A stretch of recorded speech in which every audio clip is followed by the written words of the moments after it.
Imagine this for a moment. You're standing in a stadium. It's May 29th, 1985. You're in Brussels at the Heysel Stadium. Okay. And it's supposed to be this huge night of celebration. The European Cup final, Liverpool versus Juventus. Two of the absolute best football teams in the world are about to play. The air. It should be filled with excitement, the smell of popcorn and the sound of fans singing. But it's not like that. The atmosphere is all wrong. It's heavy, tense. Exactly. You can feel this electricity in the air, but it's not the good kind. It's the kind that comes right before a big storm. That sense of dread. And then, about an hour before the match is even scheduled to start, something just snaps. A group of Liverpool fans, they breach a fence. They start moving toward the Juventus fans. And it starts small, right? It does. It starts with throwing stones, shouting insults. But then that movement, it becomes a wave, a human wave. The Italian fans, they try to retreat. They try to climb over a concrete wall to get away. But the pressure is just too much. Way too much. The pressure of the crowd is so strong that the wall, it collapses. And in that one moment, 39 people lost their lives. More than 600 were injured. I mean, it's still one of the absolute darkest days in the history of sports. It's terrifying to even think about. And when you look at the people who were involved in that tragedy, individually, they were probably just normal people. Oh, for sure. Fathers, sons, students, maybe accountants or teachers. Polite, educated individuals.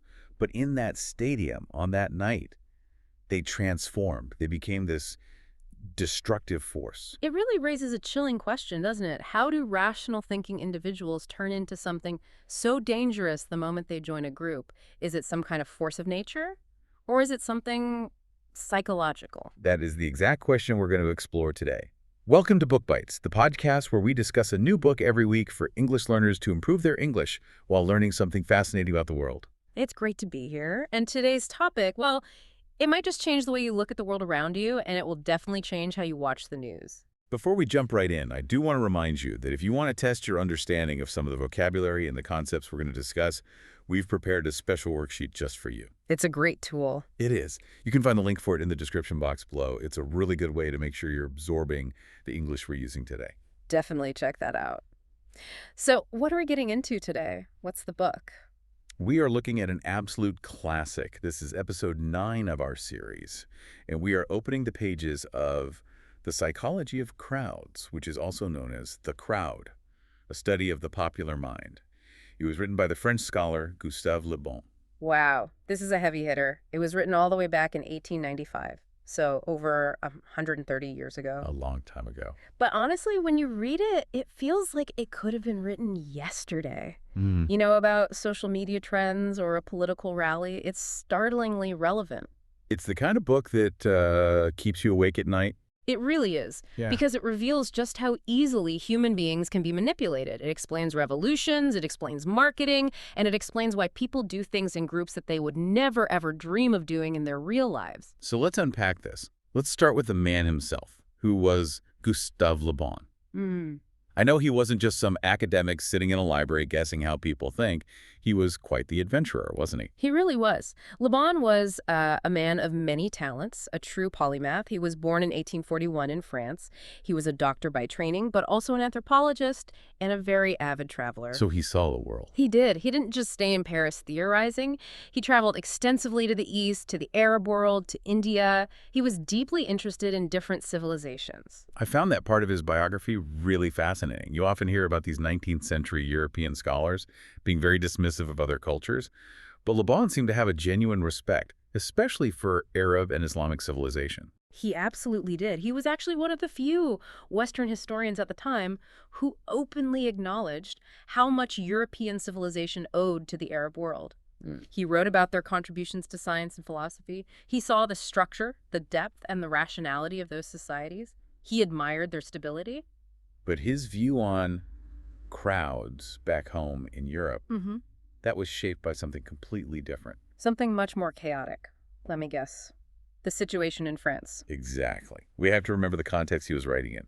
He lived through the aftermath of the French Revolution and, more immediately, the Paris Commune of 1871. So he saw incredible social upheaval firsthand. He saw mobs burning down libraries, destroying palaces, incredible violence in the streets. So when he looked at a crowd, he didn't see a group of citizens exercising their rights. He saw a wild Of a beast. destructive force. Yes. He truly believed that when people gathered in large numbers, civilization just collapsed. We should probably mention, though, just to be fair, that he was coming at this with his own set of biases. Oh, absolutely. That's a crucial point. Le Bon came from a bourgeois family, a middle-class educated background. He was a liberal, loyal to the government. So to him, the rise of the popular masses, the working classes gaining power, was terrifying. He saw it as the end of order. He looked at a crowd and saw the destruction of everything he valued. He uses words like barbaric or primitive. But, and this is the important part, even with that bias, his analysis of how the beast works is just brilliant. It's like he dissected the mind of the mob. Okay, so let's get into the science of it then. What is the core premise here? What's the central idea that drives the entire book? The big idea is the fundamental difference between individual psychology and crowd psychology. He says they are two completely different things. And he uses a fantastic metaphor from chemistry to explain this, which I think makes it really clear. I love a good analogy. It really helps to visualize the concept. Okay, so think about chemistry. You can take two gases. Let's say you take hydrogen and oxygen. Separately, they have their own specific properties. Oxygen feeds fire, hydrogen is highly flammable. But if you combine them in the right way, H2O, they become water, a liquid. Right. And water puts out fire. It behaves in a way that is completely different from the gases that made it. It's a new substance with new properties. Precisely. Le Bon says a crowd is the exact same thing. It is not just a gathering of individuals. You don't just add up the intelligence and the morality of everyone in the room. It's not simple addition. Not at all. He says when a group forms, it becomes a single organism, a psychological crowd, and it develops a collective mind.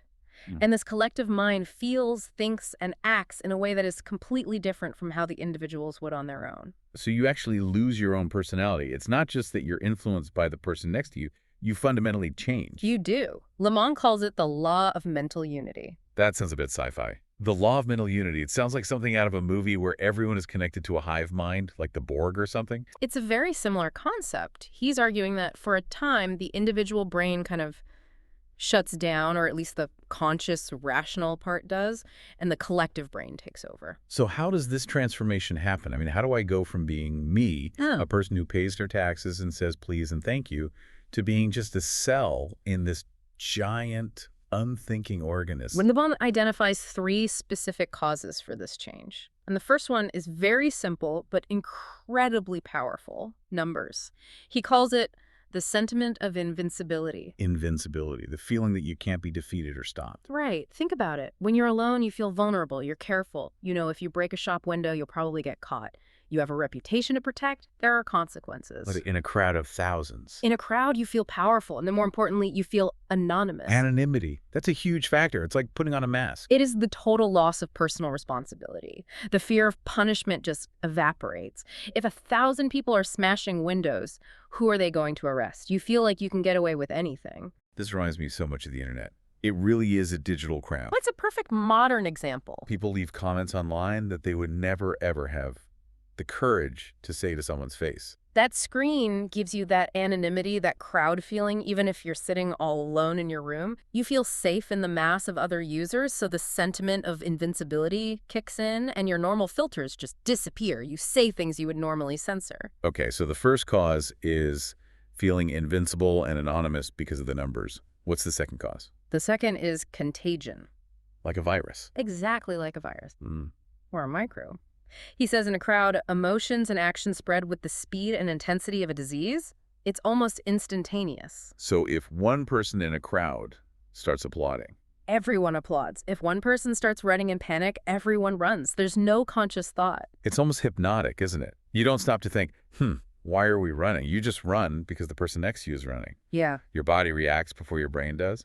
Le Bon says the individual sacrifices their personal interest for the collective interest without even realizing it. You stop thinking about what you want or what you think is right, and you just mimic the group. It's a primal biological response. What are you yawning? Exactly. If I yawn, you might feel the urge to yawn. That's a very mild form of social contagion. Yeah. In a crowd, that mechanism goes into overdrive with much more powerful emotions. And this all leads to the third, and he says the most critical point, suggestibility. Suggestibility. This is where the hypnosis comparison gets really, really strong. Okay, explain that. How are we being hypnotized in a crowd? Le Bon literally compares a member of a crowd to a person under hypnosis. He says the conscious personality, that's the part of you that thinks, reasons, judges, and has a moral compass, it just vanishes. It gets switched off. And the unconscious personality takes over. The unconscious personality takes over, the part that's driven by instinct, by emotion, by deep-seated beliefs we aren't even aware of. So we basically become puppets. He uses the term automaton, which is like a robot or a puppet. You are no longer guided by your own will. You are guided by the will of the crowd, or more accurately, by the suggestions that are thrown into that crowd. And any suggestion is immediately accepted and acted upon. Without question. The critical faculty is gone. It's like the firewall in your brain has been disabled. This is genuinely scary because it implies that it doesn't matter how smart you are. You could be a Nobel Prize-winning scientist, but if you're in the right kind of crowd, you become, well, not a genius anymore. That leads directly to what he calls the intellectual drop. This is one of Le Bon's most controversial but also most fascinating points. The intellectual drop. He says that in a crowd, everyone is leveled down to the lowest common denominator, intellectually speaking. You could have a brilliant university professor standing next to a person who never finished school. In the crowd, they become equals. Because the crowd doesn't operate on intellect. It operates on instinct and emotion. Exactly. The crowd cannot reason. It feels. So the professor's logic is useless. His complex vocabulary is useless. He has to operate on the same primal emotional level as everyone else around him. His intelligence is submerged. The book gave a great example of this, and it brings us back to football fans. Right. It's a perfect everyday example. Think about the average sports fan. You could have a manager of a large company. In his daily life, he's professional, he's polite, he's rational, he makes complex financial decisions. He's a pillar of the community. But you put him in a stadium with 50,000 other fans whose team is losing. And suddenly he is screaming at the referee, using language he would never use in a board meeting, maybe even throwing a cup of soda. He becomes a hooligan for 2 hours. And then, when the game is over, he walks out, gets in his car, and goes back to being the polite, respectable manager. He stepped into the crowd, the chemical reaction happened, he changed completely, and then he stepped out and returned to normal. It's a temporary transformation. It really makes you wonder how often we do this in smaller ways without even noticing. We think we're in control, but maybe we're just being carried along by the current. It happens far more than we'd like to admit. We all like to believe we're independent thinkers, but we are fundamentally deeply susceptible to the influence of the group. You know, this seems like a good time to pause and ask our listeners something. I'm really curious about this. Have you ever found yourself doing something in a crowd? It could be chanting, cheering, or maybe even something you felt a bit embarrassed about later just because everyone else was doing it. It's a brave thing to admit, but very interesting to think about. We would love to hear your stories. Tell us in the comments below. We read every single one. We do. It's always fascinating to see how these century-old theories play out in real life today. So, we know how the crowd forms. Let's dig deeper into what the crowd is like. If the crowd is this new creature, what's its personality? What are its character traits? Well, based on everything we've just said, the first and most obvious characteristic is impulsiveness and mobility. Mobility, meaning they change their minds a lot. Constantly and violently. Crowds are slaves to external stimuli. Whatever is happening right now dictates their entire behavior. They are utterly incapable of premeditation or long-term thinking. They just live completely in the moment. But in an extreme and uncontrolled way. He says they're like leaves blowing in the wind. They can switch from, say, bloodthirsty ferocity to the most supreme heroism in a split second. It just depends on the stimulus. Can you give an example? Sure. A crowd might be about to lynch someone. If a leader points a finger and says, he is the enemy, the crowd attacks without a second thought. But if another charismatic figure suddenly shouts, wait, we must save the child from that burning building, the same crowd could instantly transform into a heroic rescue team with people risking their lives. The impulse just changes. The book also mentions something about gullibility, that crowds will believe absolutely anything. Yes. Gullibility and hallucinations. This is a big one. Le Bon argues that crowds do not and cannot distinguish between what is real and what is imaginary, what is possible and what is impossible. So if you tell a crowd a dragon is flying overhead, and you say it with enough conviction, Yeah. They might all look up and swear they see it. Because the critical part of their brain is offline, they accept the image that's presented to them as reality. there was that incredible story in the book about a ship, right? A case of collective hallucination. I think this story just illustrates the point perfectly. Yes, this is a classic anecdote he uses. There was a French frigate, the Belle Poule, searching the ocean for the wreckage of another ship that had gone missing. Okay, so the crew is already on high alert. They're primed to see something. Exactly. They are desperate to find survivors. The lookout on the mast suddenly signals that he's spotted something. He shouts down that he sees a raft crowded with men. Okay, so everyone on deck looks. And suddenly, the entire crew, we're talking hundreds of sailors and officers, they all looked out and saw the men. They saw them waving their arms for help. They saw the raft bobbing in the waves. They were absolutely convinced. They signaled back. They started lowering the lifeboats. So this wasn't just one guy's mistake. Hundreds of people saw the exact same thing. Everyone saw it. It was a shared reality.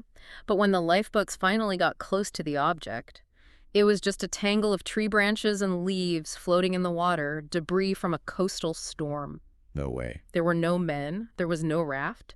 But because one person suggested the image and the crowd desperately wanted to see it, the contagion spread and they all hallucinated the same thing.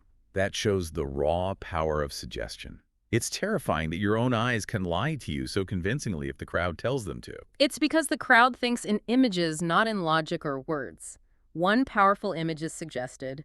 It triggers other associated images, and they accept the whole chain as reality without ever checking the facts. And this must connect to the emotional state of crowds, too. You Really? said everything is exaggerated.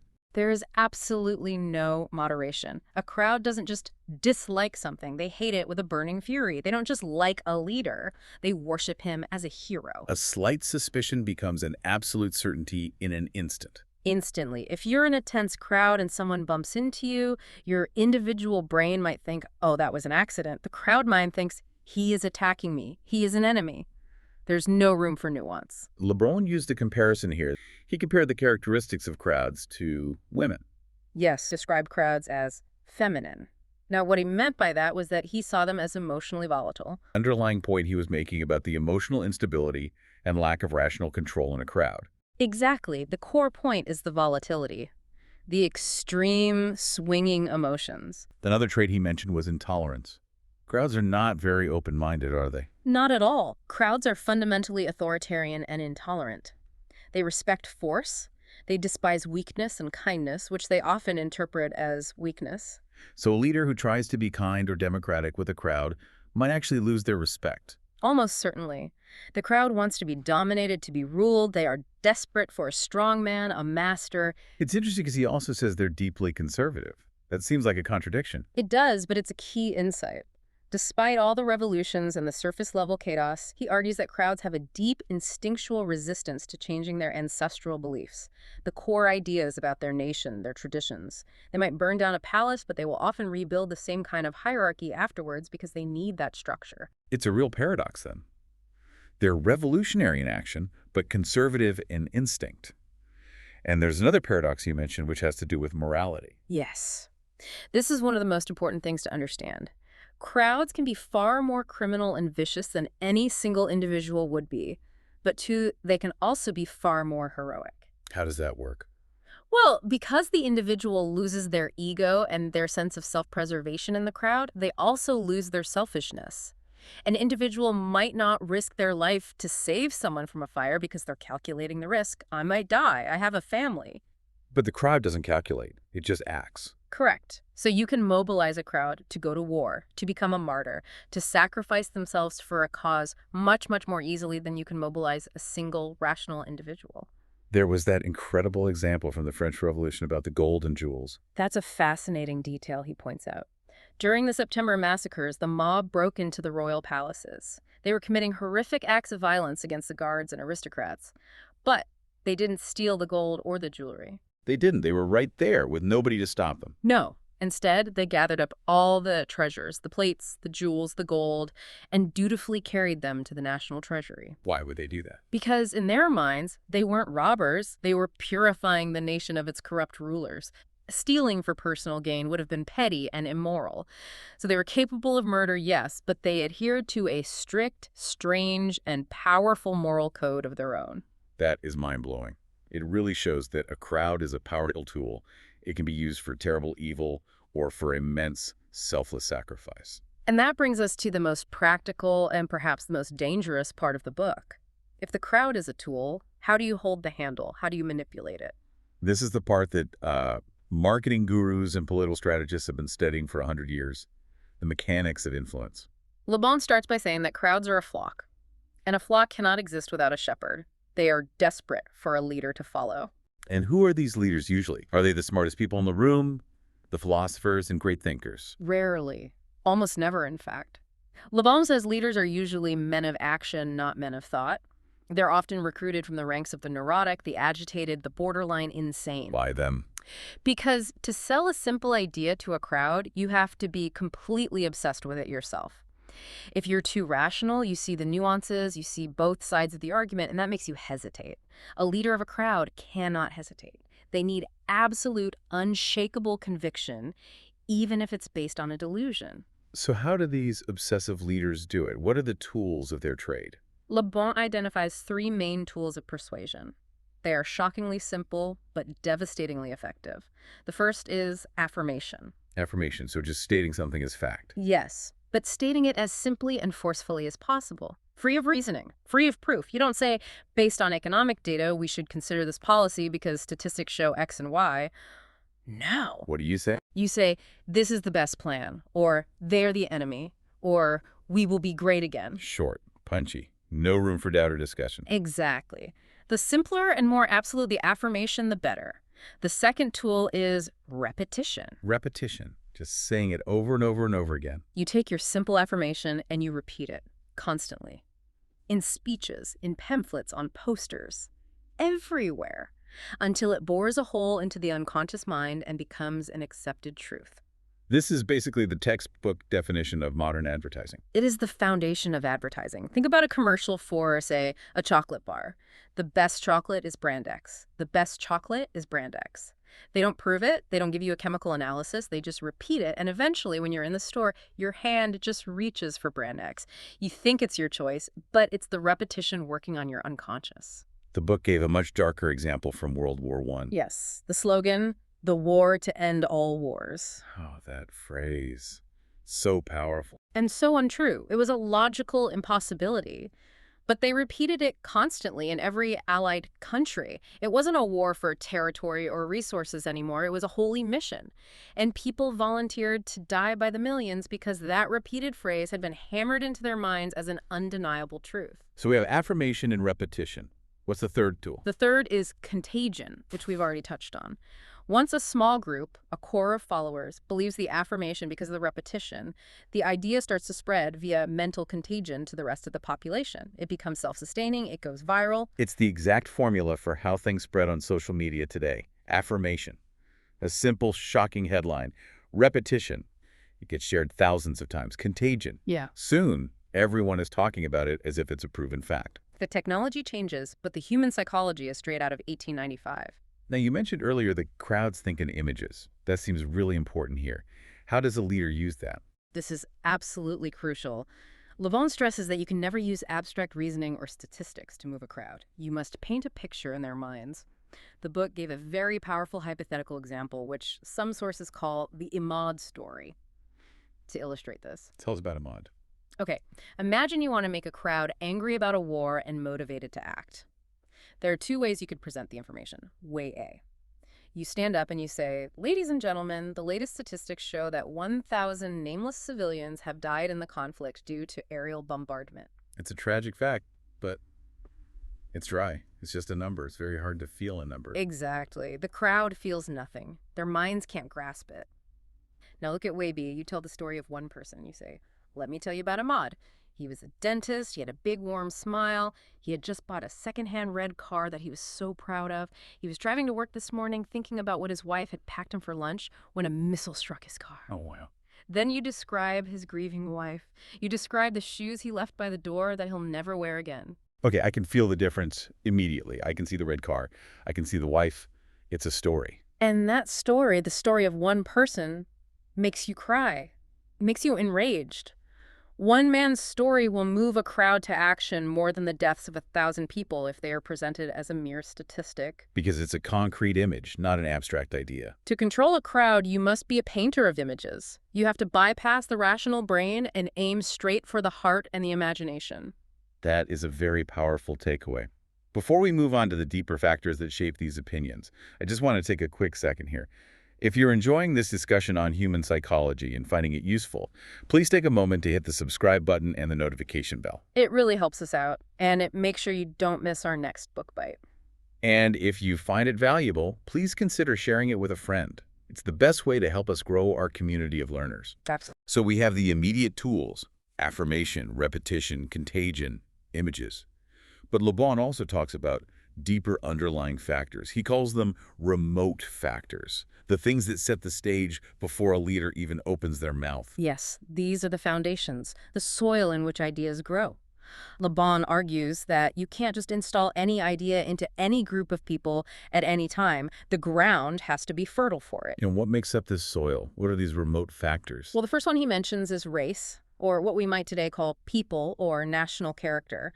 Now, again, we have to look at his 19th century language. He isn't talking about biology so much as the accumulated culture, history, and character of a nation. So he's saying a crowd in England would react differently than a crowd in Spain. Yes, because of deep-seated cultural traits and different historical experiences. He argues an Anglo-Saxon crowd behaves differently than a Latin crowd, for example. That makes sense.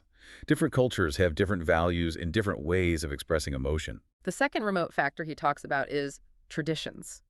This is the unconscious weight of the past.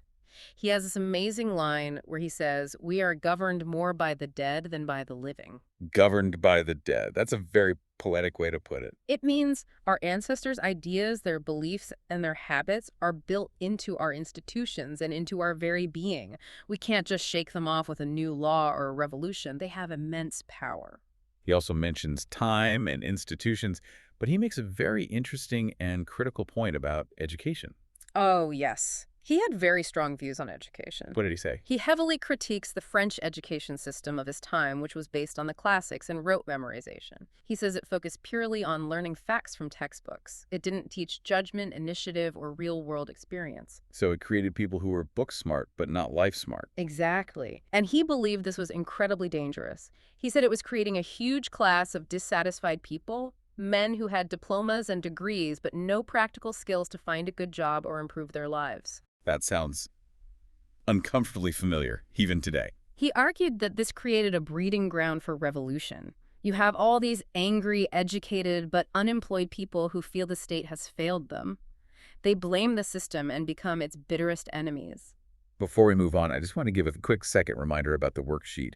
We're using some specific terms here like remote factors, institutions, and national character.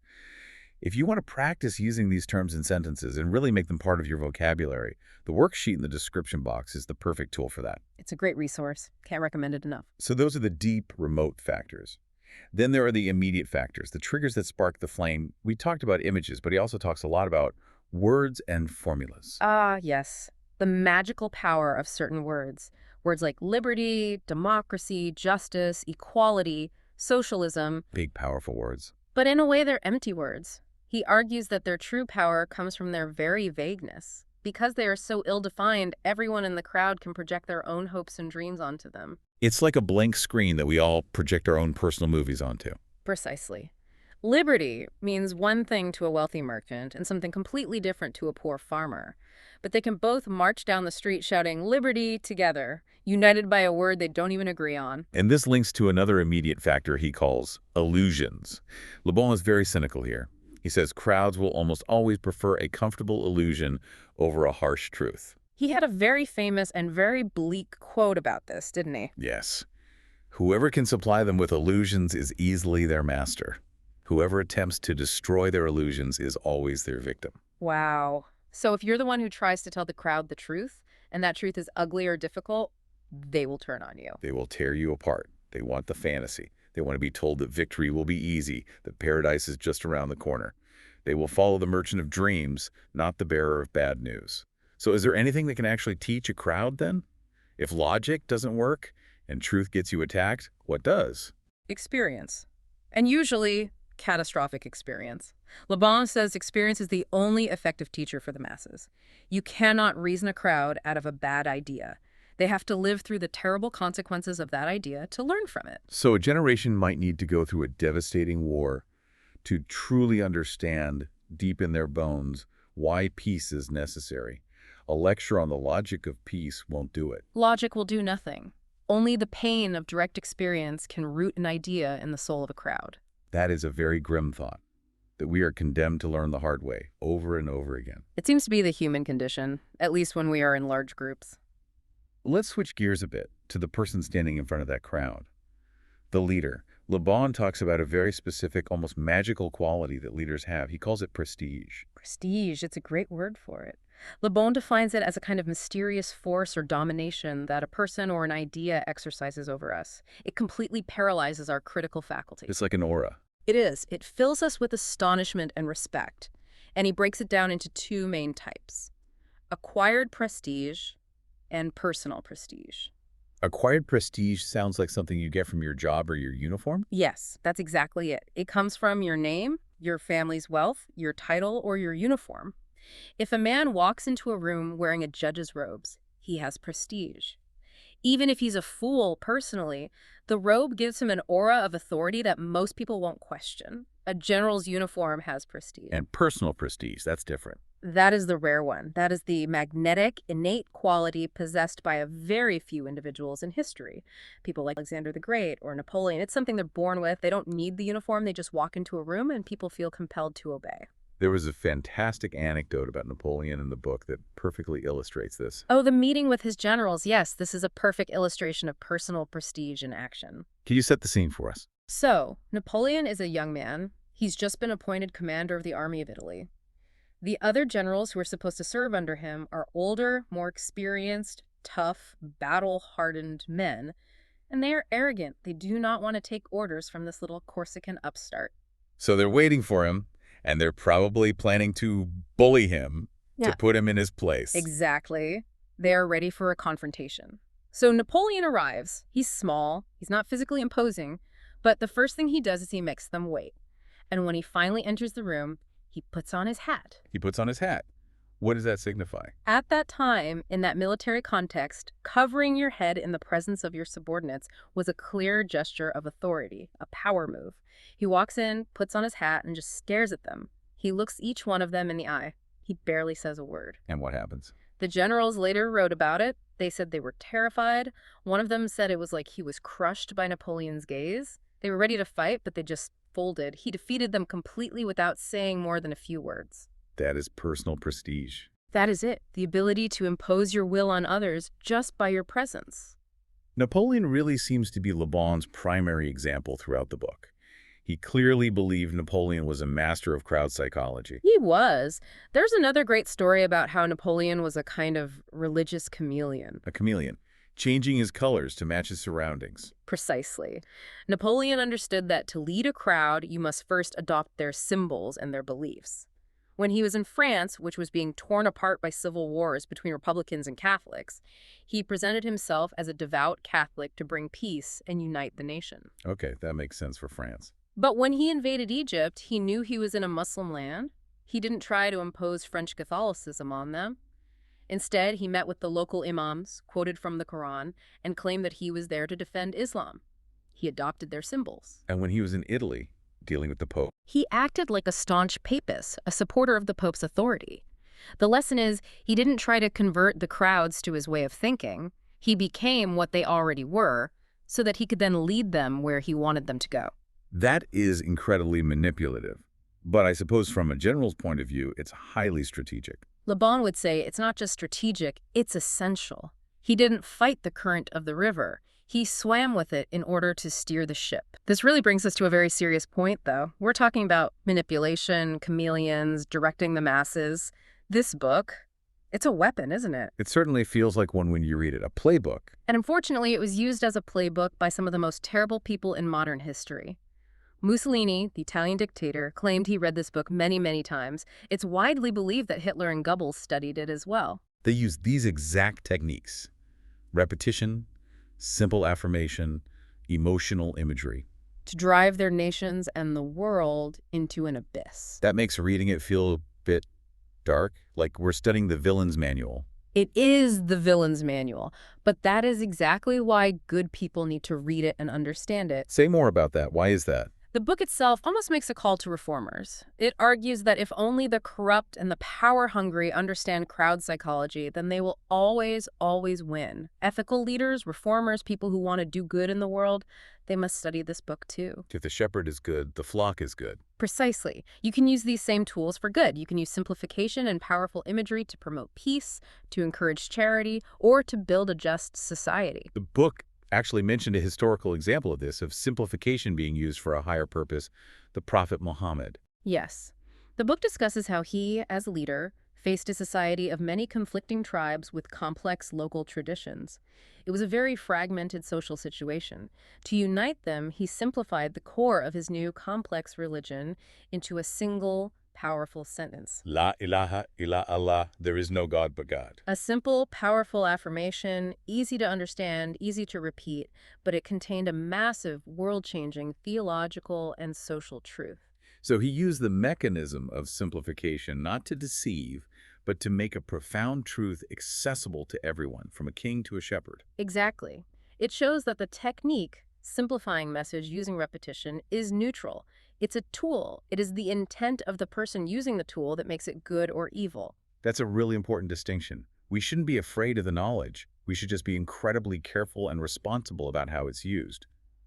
But Le Bon wasn't right about everything, was he? There are critiques of his work. Oh, absolutely. We have to critique him. He missed some very big things. The book points out his failure to properly explain the American Revolution, for example. How so? How did that not fit his model? Well, Le Bon's central theory is that crowds are irrational, destructive, and lead to tyranny or anarchy. But the American Revolution was a mass popular movement that led to a very stable, rational, constitutional democracy. It didn't devolve into the chaos and terror that the French Revolution did. So his theory couldn't really account for a good revelation. He couldn't really explain it. It didn't fit his crowds are monsters theory, so he's definitely too pessimistic. And very elitist. Very elitist. He feared the common man. He didn't see much potential for collective wisdom. He only saw the dangers of collective madness. Before we wrap things up here, I do want to remind you all one last time. We've been covering a lot of complex and useful vocabulary today. Words like prestige, hallucination, contagion, affirmation.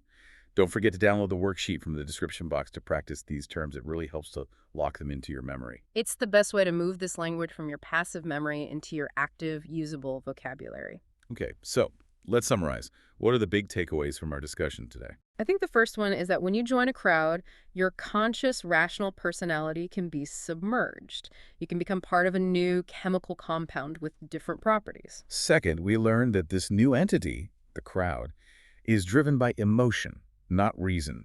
It's impulsive, it's gullible, and it thinks in powerful images, not in complex logic. And third, we learned the specific tools used to persuade a crowd.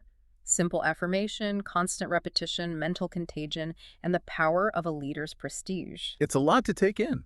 It really does make you look at every political speech, every advertisement, and every viral trend completely differently. It should. It's like putting on a pair of X-ray glasses. You start to see the skeleton of manipulation underneath the skin of everyday society. So here is our final thought for you, the listener, a provocative question to leave you with. If we know all of this, if we know that being in a crowd makes us, frankly, a bit stupider, more emotional, and highly manipulatable, how do we protect ourselves? Right. The next time you see a trend taking over social media, or you feel that wave of anger or excitement rising up inside you just because everyone else is angry or excited, can you pause for a second? Can you stop and ask yourself, is this my thought? Am I feeling this because of my own reason and values? Or is this the crowd thinking for me? Perhaps the only true freedom we have left in this modern age is the ability to maintain our individual reason in an age of constant mass hysteria. That really is the challenge, to be in the crowd but not of the crowd. I love that. Well, we really want to know what you think. What do you believe is the modern equivalent of the crowd that Le Bon described a century ago? Is it Twitter? Is it TikTok trends? Is it something else entirely? Let us know your thoughts in the comments section below. We read all of them, and we genuinely love seeing your perspective on these ideas. And one last reminder to grab that free worksheet to solidify your English skills. Please do it. It's there for you. If you found this discussion useful and interesting, please like this episode, share it with your friends to help them learn too, and of course, subscribe for more Big Bites. And don't forget to hit that notification bell so you know exactly when our next discussion drops. Thanks for listening, everyone. This was Book Bites, Episode 9, The Psychology of Crowds by Gustave Le Bon. We hope you enjoyed it. See you next time. Goodbye.